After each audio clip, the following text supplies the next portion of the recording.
Il n'y a pas de teint qui brille. À gauche, il n'y a pas de teint qui brille.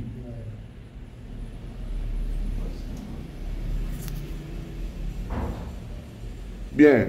Quand nous comparons les deux images, nous remarquons que sur la gauche, j'ai une soudure qui est mate, tandis qu'à droite, j'ai une image qui est un peu brillante, sauf que les soudures sont un peu grosses.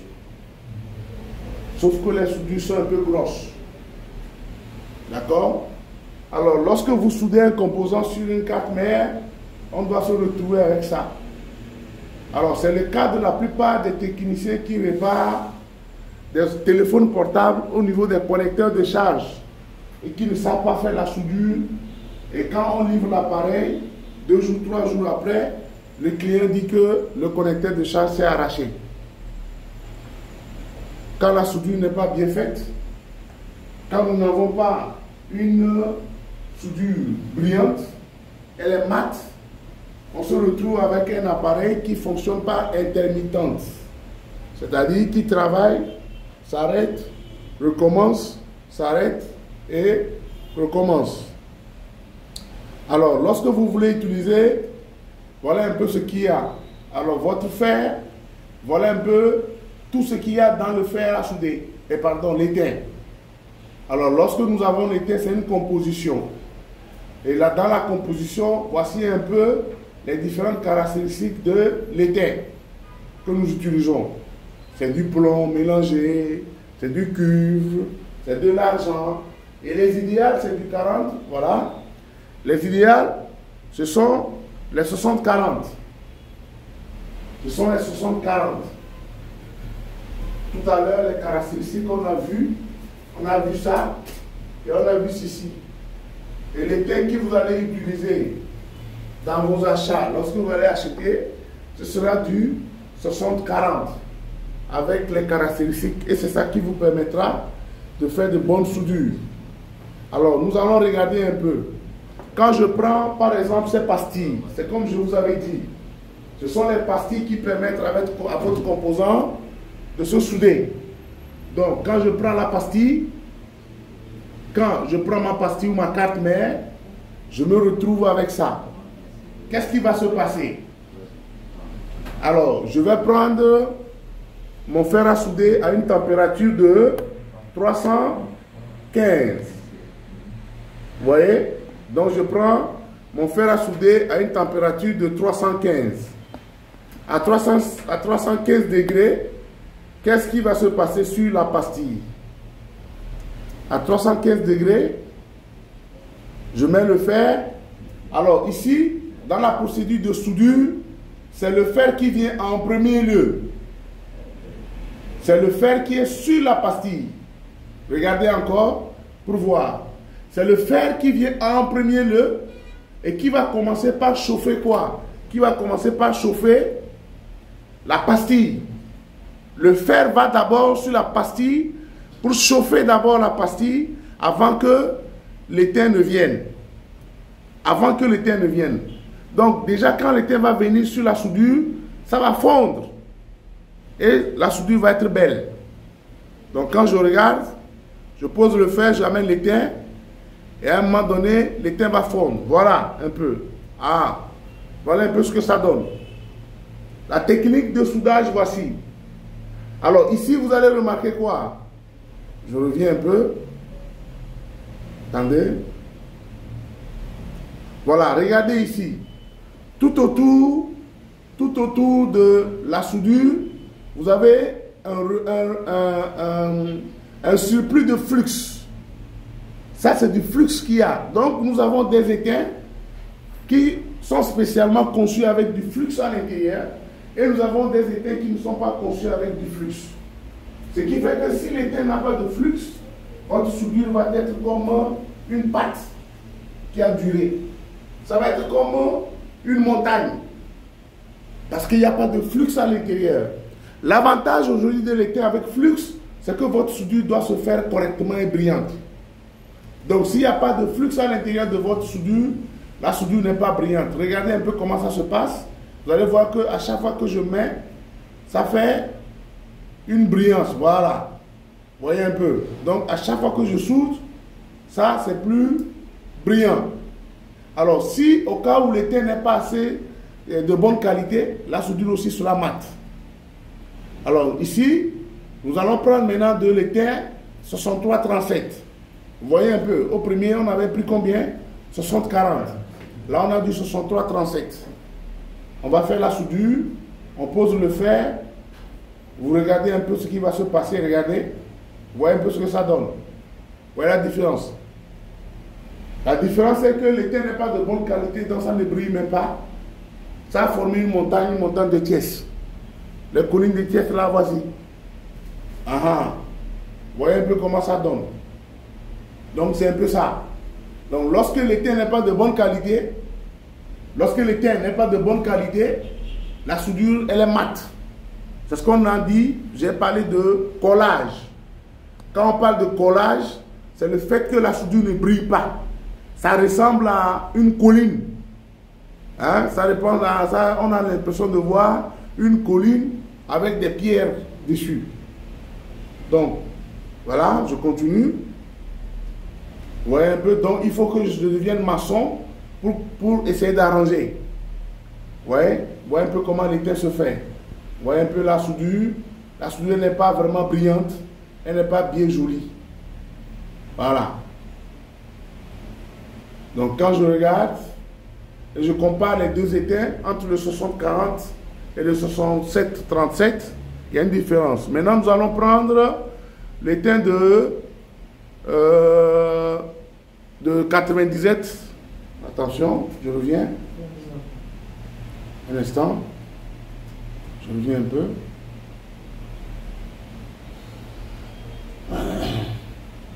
Voilà. C'est ça ici. Vous avez le 99,3 CU07. Alors le diamètre c'est toujours 0,8 mm. D'accord? Alors nous allons voir ce que ça va donner. Si nous prenons le 97, on va refaire encore la soudure pour voir. Je le prends. Voilà un peu ce que ça donne. Ça, là, ça, c'est encore grave. Ça, c'est les montagnes de quoi, ça? Ça, c'est les montagnes de Fouta. Je ne suis jamais allé, mais il faut bien sur les montagnes de Kédougou.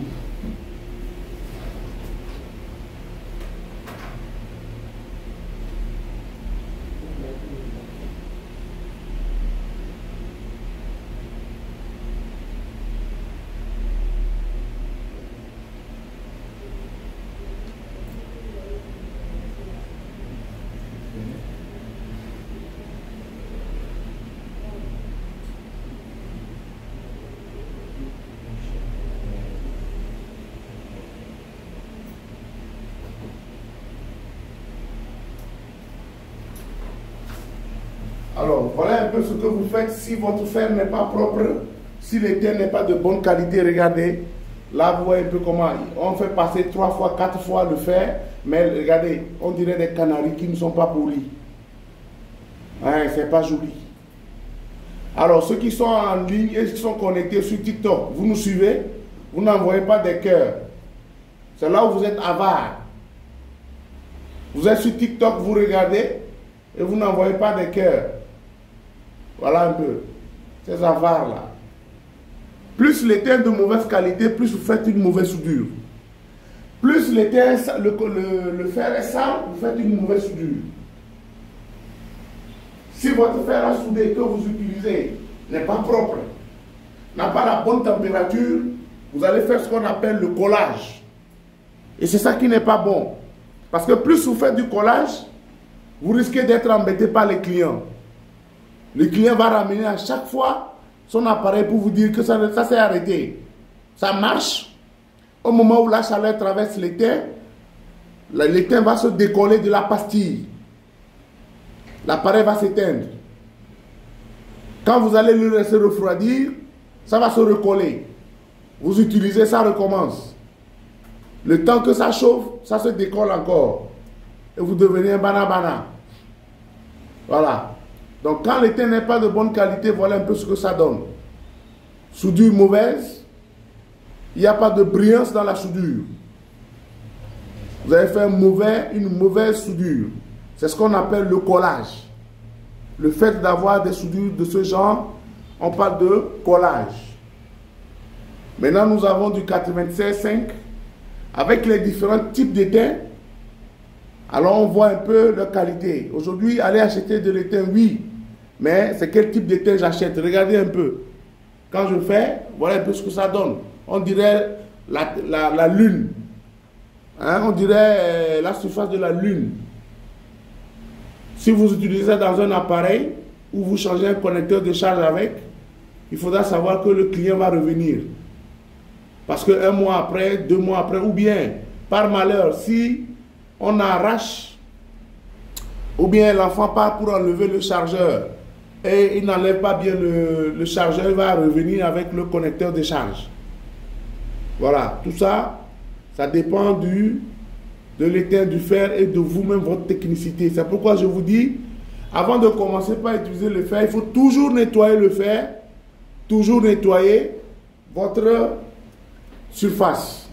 Après avoir fait la soudure, je vais utiliser maintenant de la solution isopropylique qu'on appelle l'IPA. Je vais utiliser la solution isopropylique. On appelle ça de la solution isopropylique alcool. Ce qu'on appelle l'IPA. Alors, ce n'est pas le diluant qu'on utilise ici. Ici, on n'utilise pas de diluant. En électronique, on n'utilise pas le diluant. Le diluant est formellement interdit dans l'utilisation, dans la réparation. Ceux qui utilisent les diluants pour faire la réparation, ce sont des messieurs qui gâtent les appareils, les moteurs. Sachez dès aujourd'hui que vous ne devez pas utiliser le diluant. Vous ne devez pas acheter le diluant à la quincaillerie lorsque vous réparez un appareil. Ou souvent, vous allez voir que certaines personnes partent acheter de l'essence ou bien du pétrole. Voilà. Alors, le diluant, la solution isopropylique a des caractéristiques techniques qu'on doit respecter. Il doit être quick vaporizing, c'est-à-dire qu'il doit se vaporiser à l'instant où vous l'utilisez. Et aujourd'hui, nous savons qu'il y a de l'alcool et certaines solutions qui sont similaires ou bien qui sont de la même gamme qui se vaporisent. La solution IPA ne doit pas être corrosif, c'est-à-dire qu'il ne doit pas créer la rouille. Vous voyez un peu. Or, les diluants et le plastique ne sont pas ensemble, ils ne marchent pas ensemble. Sur un PCB, la couleur verte que vous voyez généralement, c'est... Voilà, la couleur verte là, c'est du vernis. Et donc, en utilisant le diluant, vous risquez de créer ce qu'on appelle... de la corrosion. Après avoir fait la soudure, on nous dit lead solder shining like mirror. Ça veut dire que lorsque je fais ma soudure, je dois me refléter. C'est comme si c'était du miroir. Vous voyez un peu. Donc, elle doit être brillante. Lorsque vous avez fait une belle soudure, cette soudure-là doit être brillante pour que vous puissiez vous voir à l'intérieur. Si la soudure n'est pas brillante comme vous le voyez là-bas, ça veut dire que vous avez fait ce qu'on appelle le collage. Voilà. Donc, si vous regardez, même si vous passez le doigt dessus, vous allez voir que non, ça va vraiment briller. Alors, nous comparons le 60-40 par le 67-30. Regardez un peu. Vous allez voir qu'on ne voit plus bien. Ça commence, l'image commence par se dégrader. Ce qui veut dire que c'est une mauvaise soudure. Nos parents qui vendent les pièces, les composants ou bien les accessoires pour la réparation, ils doivent nous ramener un peu ça. Alors, je disais la dernière fois, qu'en regardant ma pastille a deux surfaces. La première et la deuxième. Entre celui-ci se trouve quoi? Les lignes qui conduisent. Et en utilisant le diluant, c'est les lignes là que vous détruisez sans le savoir. C'est pourquoi on vous interdit d'utiliser le diluant en réparation électronique. Donc quand je vois, vous voyez par exemple là j'ai un trou, je vais faire passer le connecteur à l'intérieur. Tout à l'heure je vous ai dit, quand vous avez pris les résistances, de nettoyer le composant. Vous voyez qu'aujourd'hui, si je devais utiliser ce composant-là, la pâte de votre composant doit passer ici. Et s'il passe, il faut que l'étain rentre à l'intérieur pour l'attraper. Donc si vous n'aviez pas nettoyé, la soudure ne pourra pas se faire. Si vous faites même la soudure, ça va couvrir comme ceci. Mais il y aura un trou dedans. Pourquoi? Parce que vous n'avez pas nettoyé la pâte. Bye. Vous voyez un peu. Donc si c'est que vous avez nettoyé comme ici, vous avez nettoyé le bout de votre fer comme vous faisiez tout à l'heure. Si vous faisiez la soudure va être comme ceci. Vous allez penser que vous avez soudé. Or, en bas de ce chapeau-là, il y a quoi? Il y a un trou. Puisque vous n'avez pas nettoyé les pattes, l'étain ne peut pas le prendre. C'est pourquoi quand vous prenez un composant à souder, vous devez nettoyer les pattes proprement avant de faire le soudage. Vous voyez un peu, vous devez bien nettoyer votre composant propre avant de faire ce que vous voulez faire. Alors, on regarde, je pose le fer à la rencontre et je fais fondre. Voilà, en fondant, vous voyez, très joli.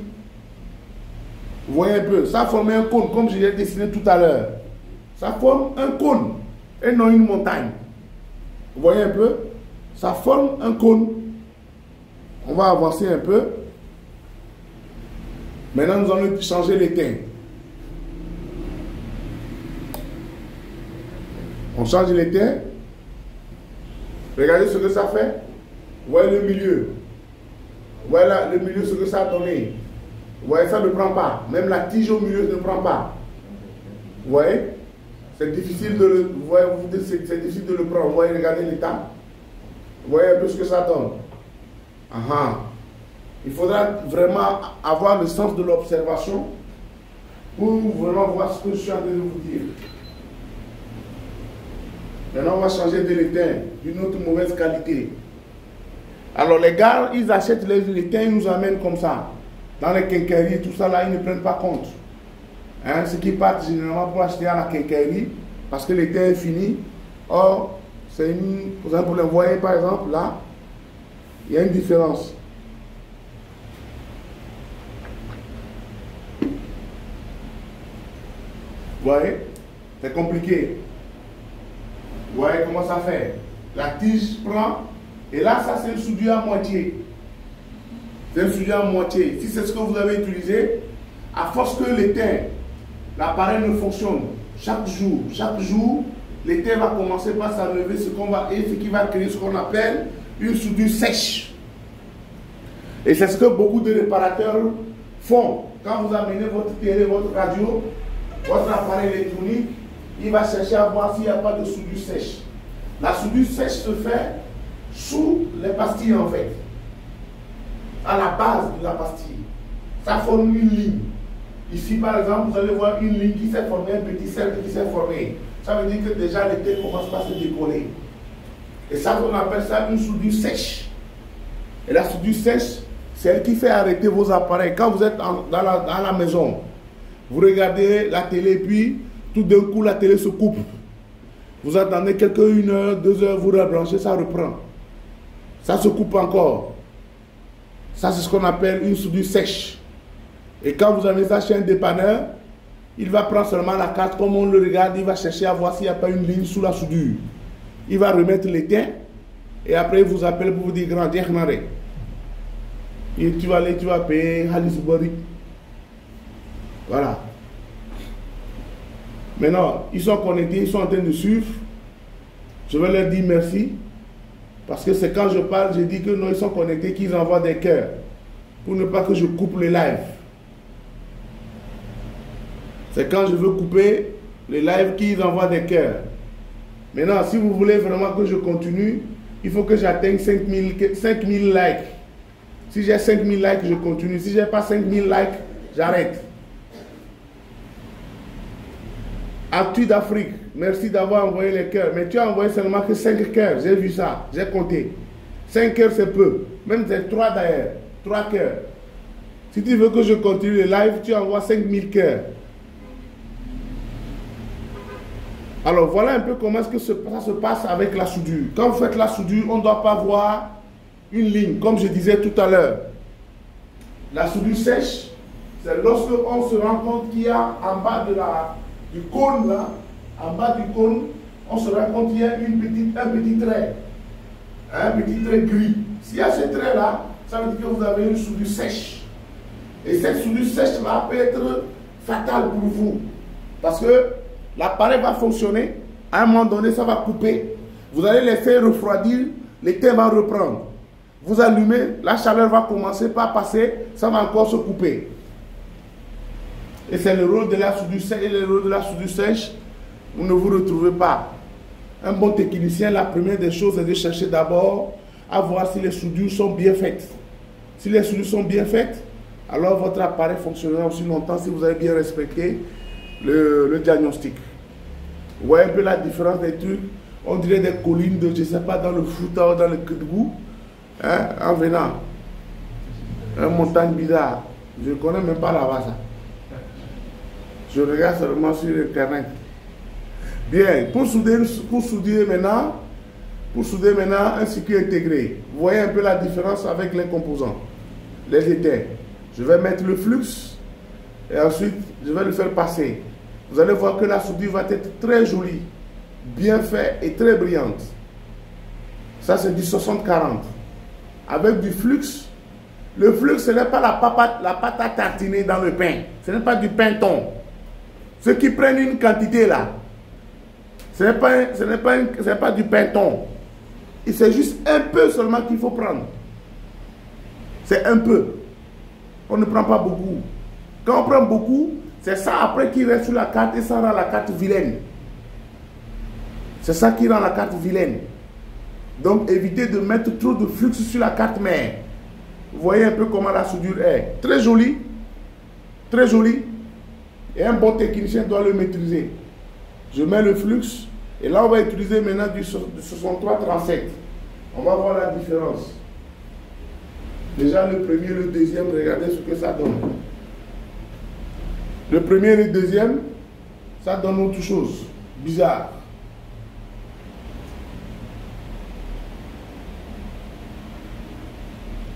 Vous voyez un peu ce que ça donne. Et un bon technicien doit maîtriser ça. La technique de la soudure, c'est ça qui va vous faire de bon travail. Surtout au niveau des connecteurs de charge. Les connecteurs de charge que vous mettez sur les téléphones. Quand vous remplacez un connecteur de charge, il faut que la soudure soit bien faite. Si la soudure n'est pas bien faite, le client va vous ramener l'appareil après 2 jours. Pourquoi? Parce que le connecteur s'est arraché.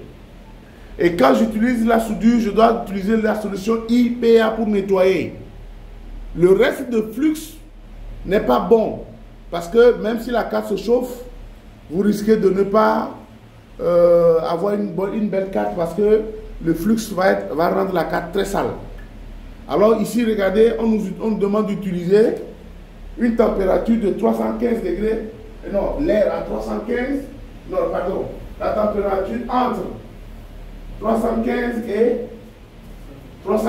et 400 degrés. Tout à l'heure, quand vous étiez en train de dessouder, je vous ai demandé de régler à partir de 0 et d'augmenter au fur et à mesure. C'était pour vous permettre de pouvoir voir à quel degré je dessoude facilement. Et ça, vous étiez en train de travailler sans réfléchir. Quand je travaille sur une carte mère, l'objectif, c'est de pouvoir être dans le travail et de voir à quel endroit précisément je suis arrivé et j'ai dessoudé facilement. Et c'est à cette température-là que je reste. Ouais. Tu suis. À quelle température j'ai dessoudé mon composant? Facilement et rapidement. Et c'est sur cette température-là que vous allez travailler. C'est ça qui fait qu'à chaque fois que vous prenez un composant, vous savez, pour un condensateur de tel train, je vais utiliser telle température et cette quantité d'air. Voilà un peu comment ça se passe. Mais si vous ne faites pas comme ça, il n'y a pas quelque part où c'est écrit, pour les résistances, il faut utiliser telle température, les diodes pour telle, il n'y en a pas. C'est pourquoi j'ai dit au début que c'est seuls les techniciens qui travaillent, qui connaissent, qui maîtrisent la quantité d'air et de chaleur qu'ils doivent exploiter avant de dessouder. Personne ne vous dira, je ne vous dirai pas qu'il faut utiliser telle température. Non. C'est vous qui êtes devant votre appareil qui devez maîtriser à quelle température exactement j'ai dessoudé facilement et rapidement le composant sans détériorer la carte. D'accord? Avec une qualité de l'éther de 67, pardon, 9,3, c'est du cuivre. 0,7. Voilà un peu ce que ça donne. Regardez comment ça fait. Ça crée des restes. Donc, plus l'éther n'est pas bon, ça va créer des courts-circuits. C'est ça qu'on appelle les courts-circuits. Ce que vous avez là. Là, vous venez de créer un court-circuit. Il faut toujours faire très attention lorsque vous dessoudez ces circuits intégrés. Les prochains que vous allez dessouder seront les circuits intégrés. Là, aujourd'hui, nous avons dessoudé les composants, les condensateurs, évidemment les résistances. Le prochain coup, le truc, vous allez les souder. C'est que vous venez de dessouder. Vous allez les ressouder. Et pour les ressouder, et ensuite, avant d'arriver maintenant au circuit intégré. Là, ici, je viens de former un court-circuit qui est là. Et un bon technicien qui soude doit normalement observer sa carte pour éviter ça. Sinon, si vous laissez ça, dès que vous branchez votre appareil, vous allez voir une fumée. C'est les sapeurs-pompiers qui vont venir. Je continue. Je mets le flux à 350 degrés. Et ensuite, maintenant, je fais passer le fer. Ah, ça s'empire encore. Vous voyez un peu, ça s'empire encore. Ça s'empire. Parce que l'éther n'est pas de bonne qualité. L'éther n'étant pas de bonne qualité, je refais les soudures, je vais créer des courts-circuits. Et là, je fais ce qu'on appelle le collage. Et là, je fais le collage. Maintenant, pour ceux qui sont connectés là, je vais vous dire merci. Merci pour aujourd'hui. Et si vous voulez avoir les informations, vous nous écrivez sur le 77 767 51 52. Nous sommes à Dakar, sur les 2 voies de liberté, juste au rond-point Pentola. Vous nous écrivez si vous voulez vous former. À très bientôt. Au revoir. Voilà, je vais couper les lives maintenant sur TikTok. Et je vous dis merci. Ils sont trop. Si c'était à Damo là, ils étaient en train de regarder. Alors on continue avec toujours la soudure. À chaque fois quand je fais la soudure, qu'est-ce qui se passe? Je nettoie, toujours et toujours je dois laver. Toujours et toujours je nettoie la carte mère. Toujours et toujours je dois nettoyer la carte. Vous voyez? Là l'éther n'est même pas de bonne qualité, la soudure ne se fait même pas. Vous voyez? La soudure ne se fait même pas. Rien ne se passe. Je vais mettre le flux, mais il n'y a même pas d'éther. Regardez, rien ne se passe. Vous voyez comment la soudure se fait. Voilà un peu les différents types de soudure qui se font chez la plupart des appareils et beaucoup ratent ça. Beaucoup ratent la soudure à cause de ça. Et ici, le monsieur que vous voyez devant vous là-bas, là, ils ont souffert. Parce qu'il y a des circuits intégrés, quand vous les soudez, quand moi je mets ma main là, je les enlève. Vous pouvez le demander, vous pouvez lui poser la question. Vous allez souder, je vais prendre la soudure, je vais prendre la carte, mais je vais l'enlever. Moi, ma main est un de soudeur. Si vous faites bien la soudure, normalement, si on touche le composant ne va pas s'enlever. Et là, comme nous disons, les circuits intégrés qui sont sur les cartes mères ont une fonction spécifique dans chaque partie. Et sur un smartphone, on a 2 parties. On a la partie radio et la partie alimentation. Dans les 2 parties se trouvent la plupart du temps les circuits intégrés. Et ce sont ces circuits intégrés qui font les travaux ou les fonctions chacune. Si ces circuits intégrés sont défaillants, ça veut dire que votre appareil aura une défaillance. Et l'objectif d'un technicien, c'est de retrouver le circuit intégré qui est défaillant et ensuite de le chercher son équivalent et de remplacer. Si vous n'avez pas l'équivalent, alors là, vous ne pouvez pas. C'est là où on va être du banabana. Et un bon technicien doit connaître les équivalences des circuits intégrés. Si vous connaissez les circuits intégrés et leur équivalence, alors c'est extrêmement facile de dire que les appareils smartphones peuvent utiliser chacun des pièces qu'on peut retrouver ailleurs. Dans un smartphone, quelqu'un qui maîtrise les smartphones, qui sait, qui connaît les circuits intégrés des smartphones, comprend que les composants qu'on retrouve dans les iPhones, on les retrouve également dans les Android. et qu'il est tellement très facile de pouvoir le faire que je n'ai pas besoin de grandes choses. Seule la technique me permet de pouvoir changer les circuits facilement.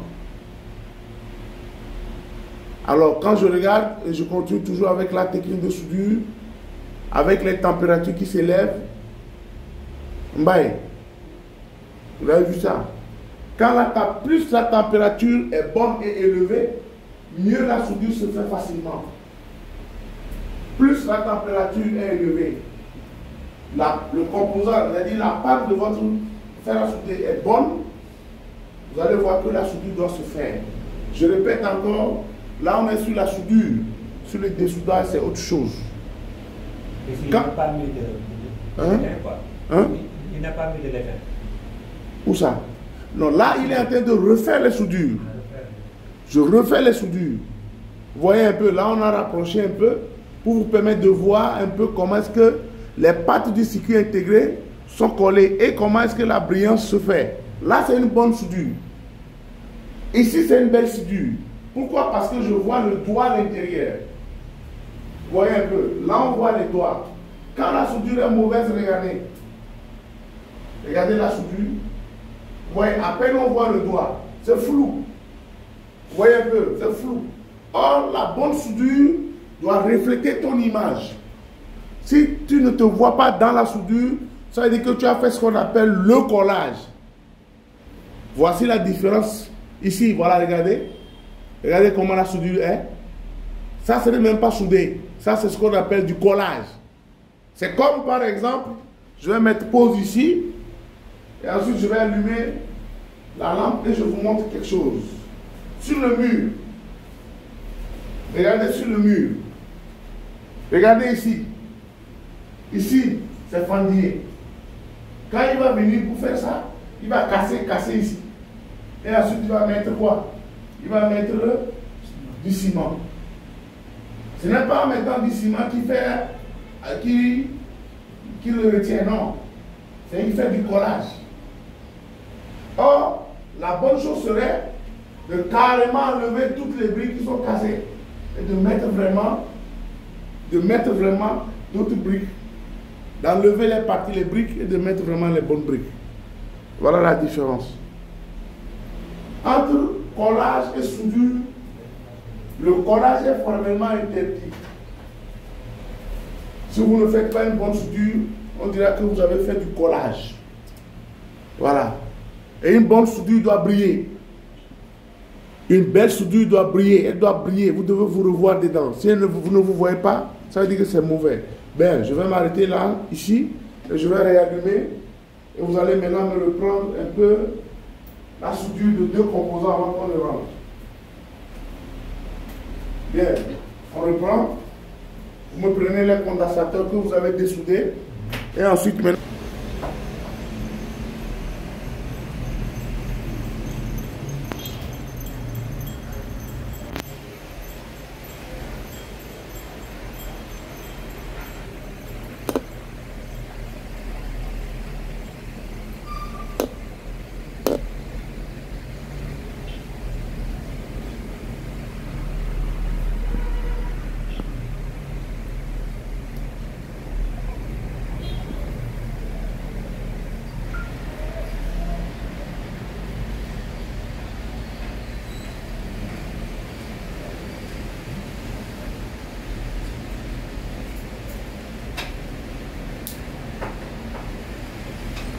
Trouvez-moi la